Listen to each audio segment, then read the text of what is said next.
Many believe that Jesus already returned spiritually in 70 AD, at the destruction of the Second Temple by the Romans.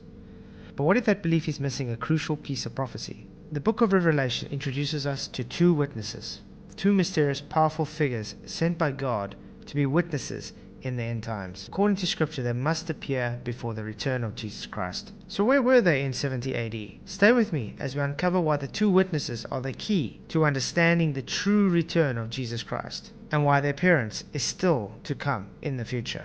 Revelation 11 gives us this prophecy.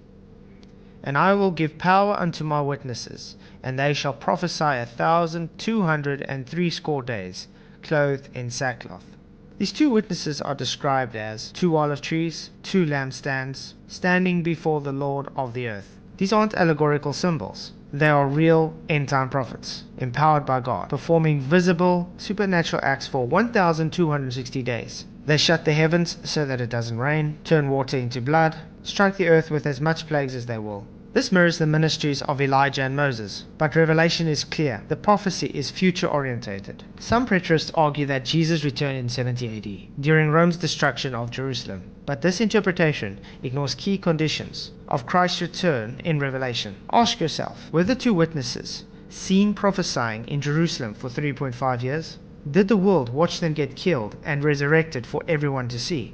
Was there a worldwide acknowledgement of their ministry and judgment? None of this happened in 70 AD. The temple's destruction was judgment, yes, but it was not the second coming. Jesus himself in Matthew 24 gave very specific signs that must take place before he returns. Great tribulation, celestial disturbances, and the sign of the Son of Man in the clouds. Revelation adds another, the ministry of the two witnesses, followed by the resurrection and the visible ascension witnessed by the whole world. One where the third temple exists and there are active worship and sacrifices taking place. Revelation 11 doesn't just talk about the witnesses. It starts with this: measure the temple of God and the altar and those who worship therein. But there is no temple in Jerusalem right now. That means that this prophecy must take place in future context. The two witnesses operate in and around this temple. Their ministry is intertwined with Israel, Jerusalem, and the final days before Jesus returns. The temple, according to many Jewish groups today, is already being planned. Garments, altar tools, and priestly lineages are being restored. We're not just reading prophecy, we're watching the stage being built. These witnesses are not hidden in a corner. Revelation says the whole world will see them, and their death will cause the nations to rejoice. They are hated, feared, then glorified by God as they rise again. This is not a metaphor. This is visible. This is a physical manifestation observed. No such witness arose in 70 AD. No worldwide reaction was observed. No resurrection was recorded. No ascension recorded. The signs didn't happen because the prophecy wasn't fulfilled yet. So where does this leave us? We're standing on the edge of prophecy. The world is preparing. The Jewish people are preparing. The word tells us to watch for these signs. The two witnesses will come. Their message will change the world, and it will prepare the world for the truth that the visible Jesus is going to return. Until they appear, no claim of Christ can be verified. God is precise. He will fulfill his word to the letter. The destruction of the second temple was a shadow judgment, but the prophecies of Revelation point us forward to a literal temple, literal witnesses, and a literal return of the King.